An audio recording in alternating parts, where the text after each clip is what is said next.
misma práctica que hemos desarrollado el examen completo de orina, la práctica de pruebas especiales de orina. Recuerdan que hemos desarrollado la práctica número 1, todos los grupos han contado con los docentes. Y ahí explicamos con respecto a todo lo que corresponde al proceso en laboratorio de una prueba de orina completa. Entonces, considerando, tenemos que recordar en qué consiste para poder entender con respecto a las alteraciones que vamos a ir encontrando en cada una de estas pruebas. ¿Ya? A ver, alumna Pilar Coronel. A ver, doctora, ¿qué recuerda usted de cómo se procesaba la muestra de orina una vez que el paciente entregaba su vasito, ¿no?, con una muestra representativa? ¿En qué consiste el proceso en laboratorio? Había análisis bioquímicos que se hacían con tiras reactivas para evaluar lo que era proteinuria, el pH. Ya. Es una fase del examen, ¿no? El examen bioquímico. Pero dijimos que el examen completo de orina tenía 3 partes, ¿no? A ver, ¿quién recuerda un poquito más? Primero empezamos con lo que es el examen físico, ¿no? Tenemos que observar macroscópicamente las características de la orina, ¿no? Color, aspecto y densidad, ¿no? La densidad de la orina también correspondía dentro del examen físico. Después venía lo que es el examen bioquímico, lo cual si lo hacíamos con ayuda de un reactivo, ¿no? Las tiras reactivas, para poder ver todos los compuestos analitos, ¿no? Todas las pruebas bioquímicas, todo lo que reaccionaba, todo lo que estaba positivo o negativo, como por ejemplo glucosa, bilirrubinas, cetonas, proteínas. Y por último, lo que era el examen microscópico, ¿no? ¿Qué íbamos a evidenciar en el microscopio? No correspondía a la parte del sedimento urinario, íbamos a ver las células, ¿no? Ya sea células epiteliales, leucocitos, hematíes, así también otras estructuras como cristales. ¿Qué más podríamos encontrar? Cilindros, gérmenes, parásitos, entre otros, ¿no? Entonces, sabemos que anatómicamente el riñón se va a ubicar a nivel retroperitoneal, ¿verdad? A ver, por favor, los que están conversando, los que están riendo, que voy a anotar sus apellidos, los que quieren hacer algún tipo de comentario, o escuchamos su comentario y los registro, ¿ya? Con participación en clase. Entonces, sabemos que los riñones tienen ubicación retroperitoneal, tiene un peso aproximado de 150 a 170 gramos, ¿no? Con unas medidas en un paciente adulto entre 12 por 4 por 6 aproximadamente, ¿no? Ahí sabemos su ubicación que corresponde a lo que es la vía urinaria superior. Pero si hablamos de la unidad funcional del riñón, entonces nos referimos a la nefrona, ¿verdad?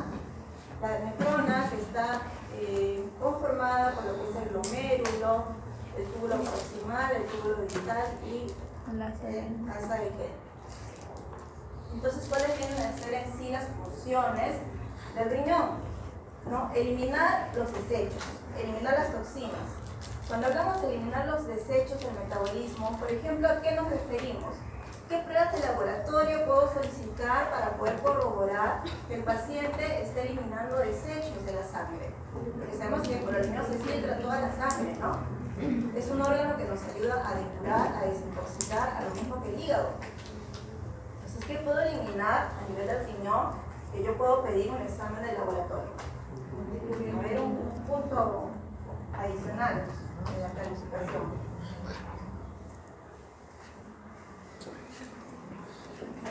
Nada, no hay un examen de laboratorio que yo pueda pedir que me ayude a corroborar que estoy eliminando desechos. Urea y creatinina, ¿no? Entonces, la urea y la creatinina, ¿cuál será más sensible si hablamos de los dos? ¿De dónde viene la creatinina y de dónde viene la urea? Creatinina. A ver, otra vez porque escucho como muy así. A ver, doctora, ¿de dónde procede la creatinina? Producto del metabolismo de quién?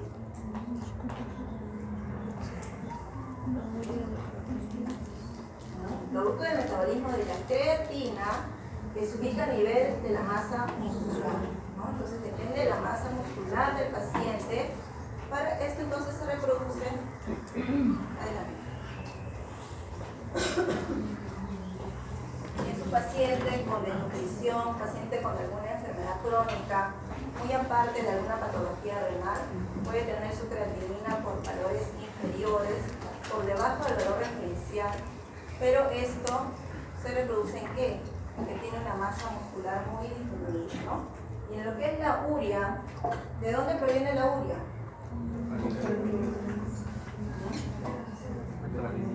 Del metabolismo de las proteínas, ¿no?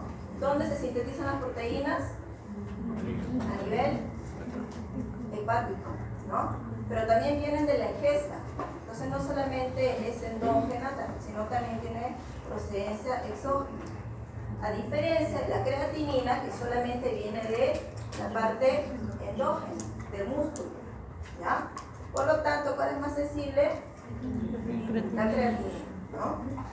Por eso, a nivel de laboratorio, tenemos muchas pruebas, ¿no? Además de la creatinina como prueba basal en sangre o como prueba basal en orina, tengo fórmulas, aplico fórmulas como la depuración de creatinina o la tasa de filtración glomerular, donde voy a utilizar dos valores que obtenga del proceso de creatinina en sangre y creatinina en orina.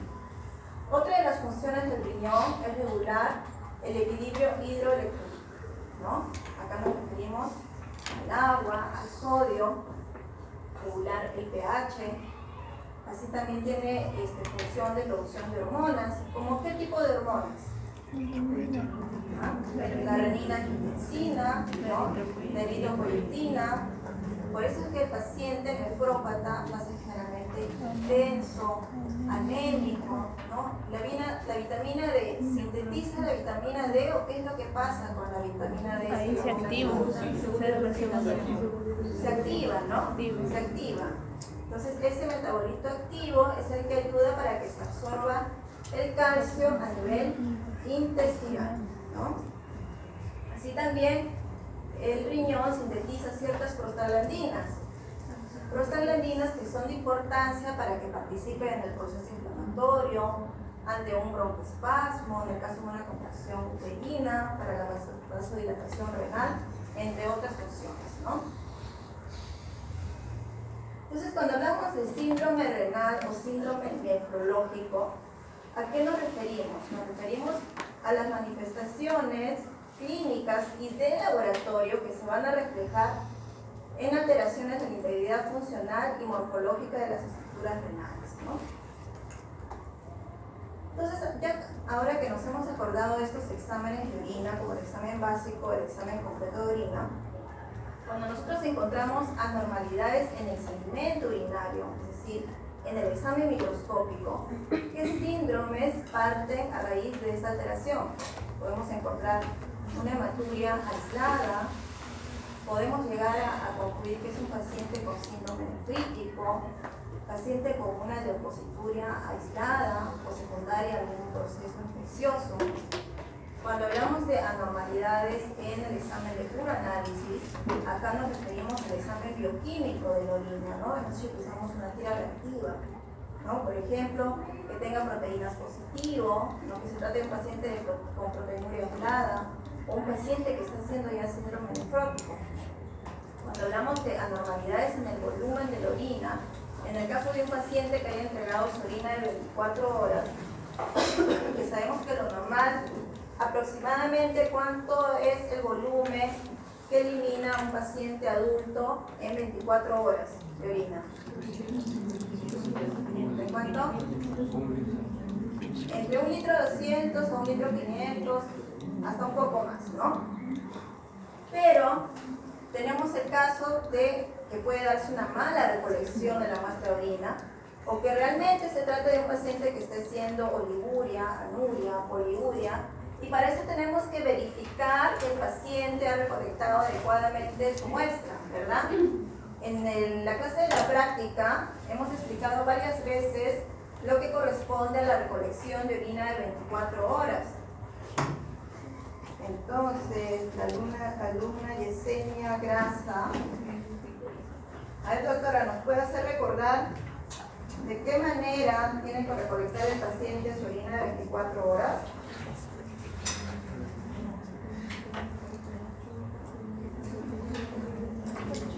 ¿Qué indicaciones le va a dar usted al paciente cuando viene a citarse al laboratorio para un examen de proteinuria, de depuración de la orina o cualquier examen especial que amerite una recolección de orina de 24 horas? ¿No? Y a la vez de hacer el cálculo de ese examen, podemos evidenciar si el paciente tiene oliduria o tiene anuria según el volumen de orina que nos va a entregar. ¿Qué indicaciones le va a dar usted al paciente? ¿De qué manera va a recolectar la muestra?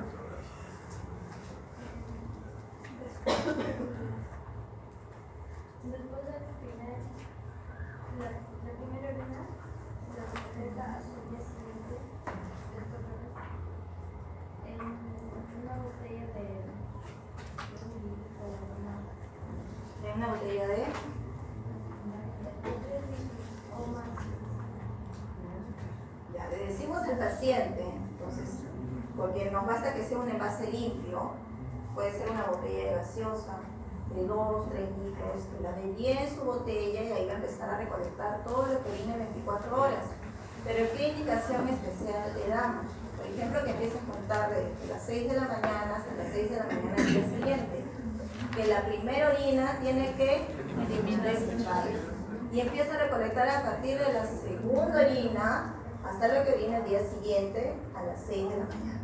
Entonces ahí, con esa indicación tenemos la seguridad que es el volumen completo de 24 horas. Pero esta parte preanalítica es muy importante. Entonces, es muy diferente a que yo tenga a mi paciente con sonda vesical y que tengamos apoyo del personal de enfermería que está haciendo el conteo del volumen en diferentes turnos, al que el paciente recolecte el mismo su muestra y entregue esta muestra al laboratorio, ¿verdad?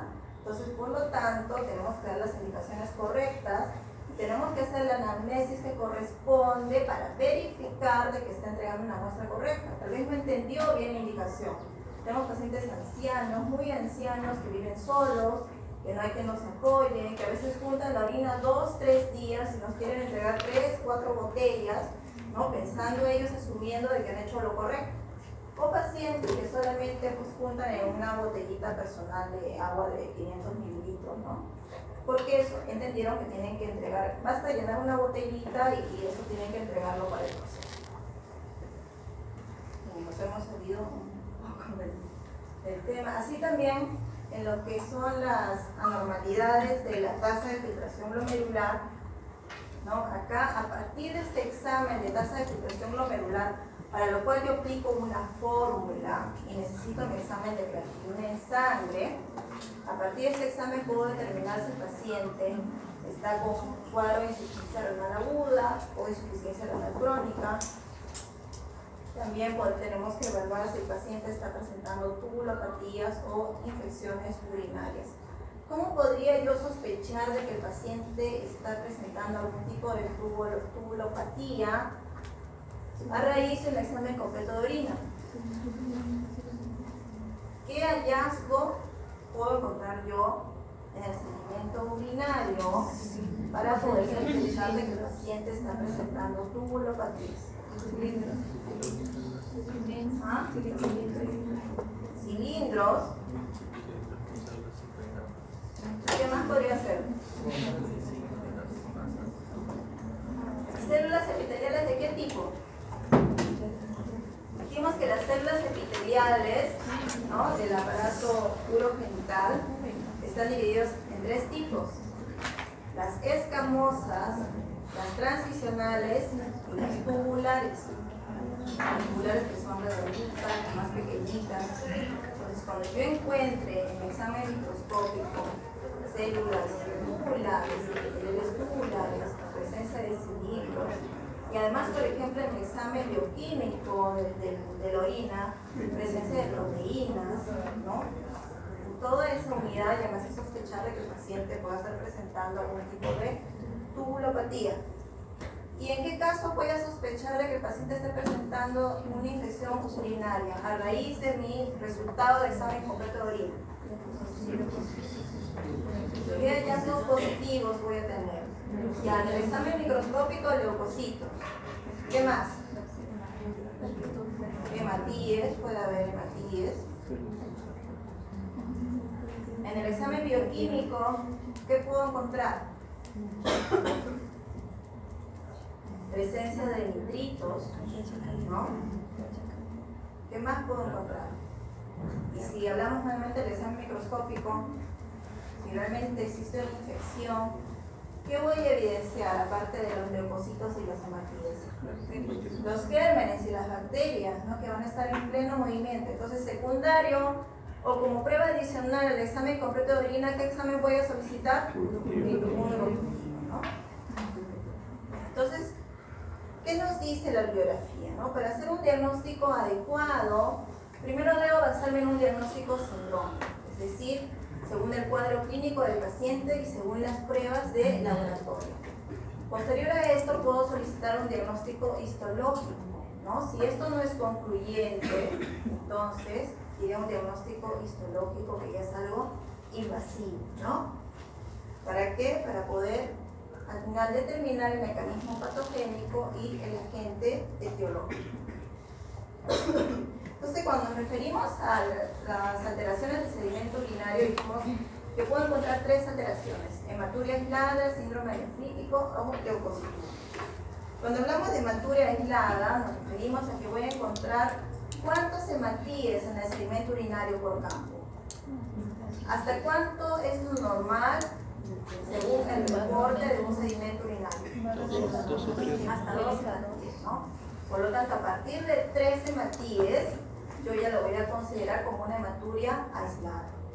Si el recuento es bajo, va a ser solamente una hematuria microscópica, ¿no? Pero si es un recuento ya mayor, puedo evidenciarlo como una hematuria macroscópica.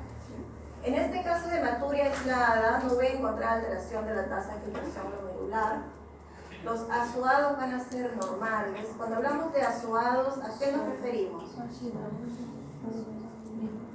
¿A qué exámenes de laboratorio nos referimos cuando uso el término de azoados? A la urea y a la creatinina, ¿no? Pero básicamente a la urea, ¿ya? La presión arterial normal, no va a tener una enfermedad sistémica de fondo, y si es que presenta proteinuria, esta va a ser menor a 1 gramo. Entonces, cuando son todas estas características, nos referimos a un paciente que tiene un cuadro de hematuria aislada. Para que nos recordemos un poco de lo que se ve en microscopio, lo que está señalado acá con la flechita, ¿qué viene a ser?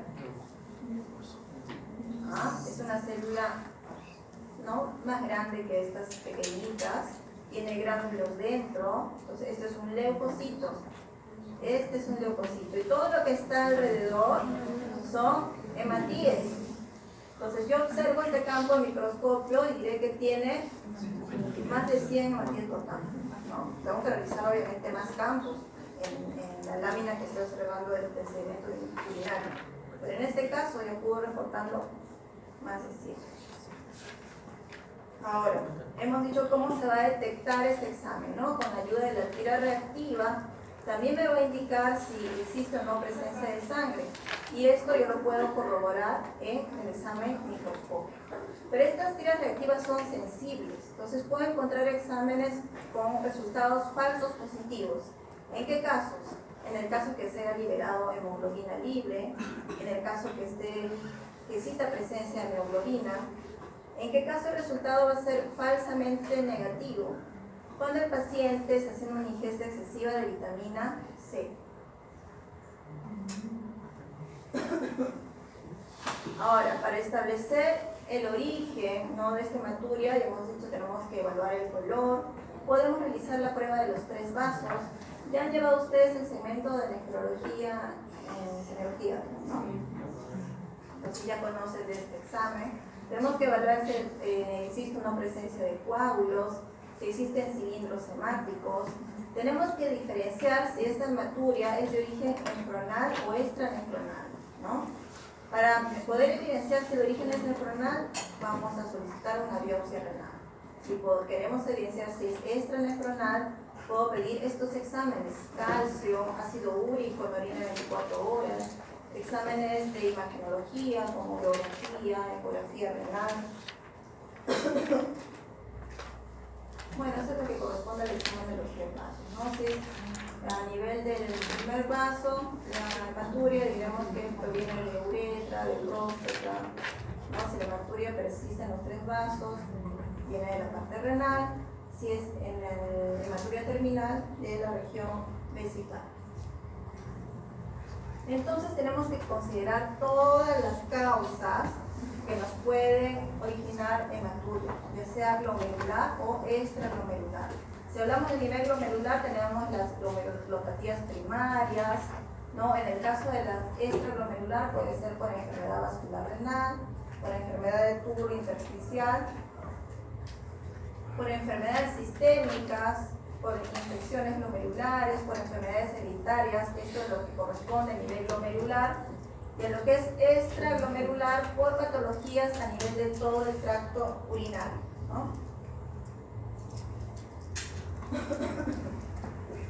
Entonces tenemos que determinar si esta hematuria es transitoria o persistente en el paciente, ¿no? En el caso de la hematuria transitoria puede deberse a un paciente que haya presentado fiebre por alguna otra patología de fondo, paciente que está con algún proceso infeccioso, que haya tenido un traumatismo, que esté cursando con una infección urinaria, ¿no? Estas vienen a ser las causas más frecuentes de un paciente con hematuria transitoria, ¿no? Inclusive consideran también las neoplasias, pero esto también puede ser causa de una hematuria persistente, ¿no? En lo que es la valoración de una afección glomerular, podemos pedir exámenes inmunológicos para detectar la presencia de autoanticuerpos, la presencia de inmunocomplejos, ¿no? El dosaje de inmunoglobulinas y una biopsia renal. Para valorar lo que es la hematuria extraglomerular, y hemos dicho los exámenes especiales de orina de 24 horas, tomografía, urografía, cistoscopía, entre otros, ¿no? Ahora, lo que corresponde al síndrome nefrítico, ¿no? Que también viene a ser otra normalidad del sedimento urinario, ¿qué voy a encontrar? Hematuria micro o macroscópica, una proteinuria que puede ser menor a 1 gramo. Acá sí va a haber alteración de la tasa de filtración glomerular, esta tasa de filtración glomerular va a estar disminuida. Voy a encontrar ya una leve elevación de los azoados, y en el sedimento urinario voy a encontrar hematíes, leucocitos, cilindros hemáticos. Cilindros hemáticos, esto es característico, ¿ya? Edema que puede ser solo a nivel vertebral y hipertensión arterial, ¿no? Estas vienen a ser las causas más frecuentes. En la otra exposición, en la que sigue, vamos a detallar un poco más sobre el síndrome nefrítico, ¿ya? Pues acá no nos vamos a detallar mucho. En lo que es la leucocituria, ¿no? Siendo otra alteración del sedimento urinario, es leucocituria cuando encontramos ¿cuántos leucocitos por campo? Más de 5 leucocitos por campo en el sedimento urinario, ¿no? Y en el caso de que yo haga un examen de coloración especial a este sedimento y encuentre la presencia de eosinófilos, entonces debo sospechar de una nefritis túbulo-intersticial aguda, ¿ya? Entonces, este es un examen de laboratorio de importancia que me ayuda a descartar este tipo de nefropatía, pero son muy pocos los clínicos que lo solicitan, porque entonces no tiene que haber mayor acercamiento del clínico con lo que es la interpretación de las pruebas de laboratorio. Muchos se conforman solamente con saber si tiene más de 5 leucocitos o menos de 5 leucocitos, pero casi no solicitan una coloración para poder determinar si existe o no presencia de eosinófilos. Entonces, acá ya podemos reconocer claramente que esto es un leucocito, ¿verdad? Pero esta es una imagen agrandada. Pero si yo lo veo con un aumento de 40x, como esto, miren qué tal cantidad de leucocitos. No tengo ni que contarlo, ¿no? Más de 100 leucocitos por campo, una cantidad abundante, ¿no? Acá sí existe, pues, ¿no? Será un promedio de 30, 40 leucocitos por campo. Entonces, ¿cómo hacemos la interpretación? Si yo encuentro leucocituria, hematuria, cilindros hemáticos o cilindros leucocitarios, proteinuria, Entonces debo sospechar de una glomerulonefritis o de una nefritis intersticial. Si yo encuentro leucocituria con hematuria, bacteriuria, pero no hay proteinuria, entonces lo más probable es que se trate de una infección del tracto urinario. Si yo encuentro leucocituria sin bacteriuria, pero el paciente sí tiene síntomas de infección urinaria, en este caso se trata de un síndrome uretral y tengo que descartar la presencia de clamidias, de hongos y de Neisseria. Este es un cilindro leucocitario, ¿no? Toma la forma del túbulo y en su interior tiene presencia de leucocitos, ¿no? Acá se ve más claramente los cilindros leucocitarios. Ahora, entonces ya hemos hablado de las anormalidades del sedimento. Cuando hablamos de las anormalidades de un análisis, nos referimos al examen bioquímico, ¿no? Y acá, ¿qué es lo que resalta? El examen de proteinuria, ¿no? En el caso que yo encuentre proteinuria positiva en la tira reactiva, que lo puedo corroborar con un examen de orina de 24 horas, ¿no? Para poder valorar cuánto de proteinuria tiene el paciente y poder determinar si es una proteinuria aislada o si se trata de un síndrome nefrótico. Entonces sabemos ya que a nivel del glomérulo se filtran las proteínas, ¿no? Y no debe pasar la albúmina, solo pasan pequeñas cantidades de proteínas de bajo peso molecular. Entonces las proteínas cuando son filtradas se reabsorben, ¿no? Es una mínima cantidad que se excreta en la orina. ¿Cuál va a ser el método de detección? La prueba inicial va a ser la tira reactiva de orina, que hemos dicho. En este caso tengo que considerar que podemos encontrar falsos negativos o falsos positivos. Hablamos de falsos negativos cuando la proteína no es la albúmina, ¿no? Entonces, si no estoy eliminando la albúmina, ¿qué otra proteína puedo estar eliminando en la orina diferente a la albúmina? Las globulinas. Las globulinas. Esta tira reactiva solamente me detecta la albúmina. Entonces, me da un resultado negativo, pero es un falso negativo si se trata de un paciente que está eliminando globulinas. Entonces, yo tendré que pedir un examen adicional, que se llama el examen de proteinuria de Benson-Jones, para ver si esa proteína que está eliminando en la orina es presencia de globulinas. Y puede ser falso positivo a las proteínas si la orina es demasiado alcalina o si están incluyendo ciertos fármacos que hacen interferencia con esta lectura de la tira reactiva. Pero si yo quiero solicitar un procedimiento cuantitativo, entonces aplicamos el examen de proteinuria de orina de 24 horas, para lo cual, miren, existe una variación de 20% por errores en recolección. 20%, no es un porcentaje bajo. Por lo tanto, tenemos que considerar que sea una buena muestra. Si yo recibo una buena muestra y realizo un buen proceso, voy a emitir un buen resultado. Pero si recibo cualquier tipo de muestra y no tengo este filtro inicial, ese resultado no va a ser confiable. Voy a emitir cualquier resultado. No estoy procesando por procesar. Ahora, hablamos de tipos de proteinuria. No puede ser una proteinuria transitoria por ejercicio, gestación, fiebre, infecciones, ingestas de fármacos. Existe una proteinuria inclusive por ortostatismo, ¿no? Pero refiere que no pasa los 2 gramos en 24 horas. Una proteinuria glomerular por alteraciones en la barrera de la filtración glomerular, una proteinuria tubular por el déficit en la reabsorción, pero va a ser inferior a los 2 gramos de 24 horas, una proteinuria por sobrecarga. En el caso de la proteinuria aislada, entonces, ¿qué características van a tener? Proteinuria menor a 2 gramos, ¿no? Proteinuria en orina de 24 horas inferior a 2 gramos. Ausencia de enfermedad sistémica, sedimento urinario normal, azoados anormales y normotensión. Yo tengo estas características y se trata de un paciente con proteinuria aislada, ¿no? Que se debe generalmente a las causas de proteinuria transitoria y que generalmente el cuadro se va a revertir. Entonces, esta es la fórmula de las proteínas en orina en 24 horas. ¿Ya? Para lo que yo voy a hacer un dosaje de la orina en la muestra de 24 horas, voy a tener un valor estándar, necesito el volumen de orina de 24 horas y lo multiplico por 1000. ¿Ya? Para esto, yo no voy a utilizar el total de la orina. El paciente entrega la muestra, medimos la orina y ese volumen es lo que yo voy a reemplazar en esta fórmula. Solo necesito la cantidad de un tubito de orina que me ocupa en un tamaño de 13 por 100 y eso es lo que ingreso al equipo, eso es lo que se procesa y me arroja un dosaje, ¿no? Y se aplica esta fórmula. El valor referencial normal viene a ser de 30 a 140 miligramos en 24 horas. Considerar que en el caso de los gestantes es hasta 160 miligramos en 24 horas. ¿Y cuando hablamos de síndrome nefrótico? Cuando esta proteinuria es mayor a 3.5 gramos en 24 horas.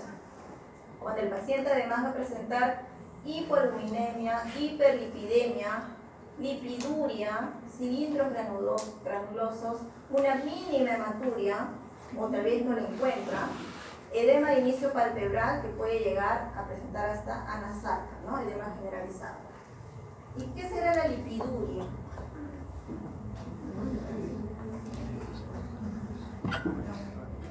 Y puedo hacer un dosaje de colesterol o de lípidos en orina, pero también es algo que lo puedo evidenciar macroscópicamente en la muestra de orina. El paciente entrega su orina y evidencio como una capa de grasa que se forma a nivel superior. Una vez que he dejado la muestra en reposo y me acerco ya para hacer el proceso del examen, se puede evidenciar claramente en la parte superior de la muestra como una capa de grasa. Creo que esta compañera puede entrar. Parece alguien dando de...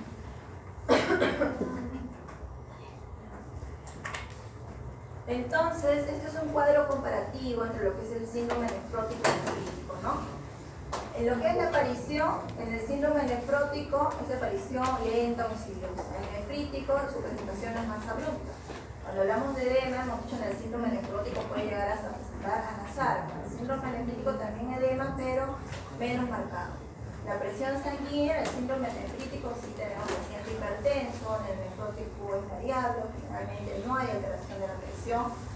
Proteinuria, ¿no? En el examen de orina hemos dicho una proteinuria marcada, ¿no? Que voy a hacer un examen cuantitativo y voy a encontrar un dosaje mayor a 3.5 gramos en 24 horas. Hematuria va a estar siempre presente en el síndrome nefrítico. Cilindros hemáticos presentes en el síndrome nefrítico. Cilindros granulosos ausentes generalmente en el síndrome nefrítico, pero presentes en el síndrome nefrótico. Y la albúmina sérica está normal en el nefrítico y baja en el síndrome nefrótico, ¿no? En el paciente con síndrome nefrótico va a haber hipoalbuminemia. Cuando hablamos ahora de las anormalidades en el volumen de orina, esto haciendo una medición de la orina de 24 horas que entrega el paciente, yo puedo determinar si el paciente tiene anuria, oliguria o poliuria. Cuando hablamos de anuria, ¿vale? ¿Es menor a cuánto? No, las bibliografías pueden variar un poco, ¿no? No sé qué les han dicho en nacimiento de nefrología. Nosotros en laboratorio utilizamos el valor de 100 centímetros cúbicos, ¿no? Inferior a 100 determinamos que es anuria. Las causas pueden ser diferentes, ¿no? Debido a obstrucción de las arterias, venas renales, obstrucción uretral, necrosis, glomerulonefritis severa, entre otros. Hablamos de oliguria cuando el volumen es inferior a 500 centímetros en la orina de 24 horas. En este caso, las causas pueden ser de origen prerrenal, renal o postrenal. Hablamos de poliuria cuando el volumen es superior a 3.000 centímetros cúbicos en 24 horas. En este caso, yo debo diferenciar si se trata de una poliuria osmótica o de una poliuria acuosa. Poliuria osmótica porque hay un soluto que hace que esta orina no tenga una osmolaridad mayor a 300 miliosmoles o una densidad mayor a 1007, por lo tanto genera que el paciente tenga poliuria. Hablamos de una poliuria acuosa, ¿no? Cuando tiene una densidad menor a 1005 y una osmolaridad menor a 250. ¿No? Entonces, este cuadro para que recordemos y podamos diferenciar ambos tipos de poliuria. En lo que es las alteraciones de la tasa de filtración glomerular, cuando utilizamos este examen de laboratorio, ustedes lo solicitan, nosotros tenemos que aplicar una fórmula para entregarles el resultado. Pero a raíz de este examen, yo puedo tipificar al paciente si se trata de una insuficiencia renal aguda o una insuficiencia renal crónica, ¿no? Entonces, un examen de ayuda para poder diagnosticar el tipo de insuficiencia renal que esté presentando el paciente, ¿no? En el caso de la insuficiencia renal aguda, este cuadro pues se presenta de manera más rápida, ¿no? Se instaura en un tiempo de horas o de días, ¿no? Puede tener diferentes causas. En el caso del paciente con insuficiencia renal crónica, generalmente se ha ido presentando ya alteraciones renales por un tiempo de aproximadamente 3 meses. Y en este caso la tasa de filtración glomerular va a ser inferior a 60 mililitros por minuto.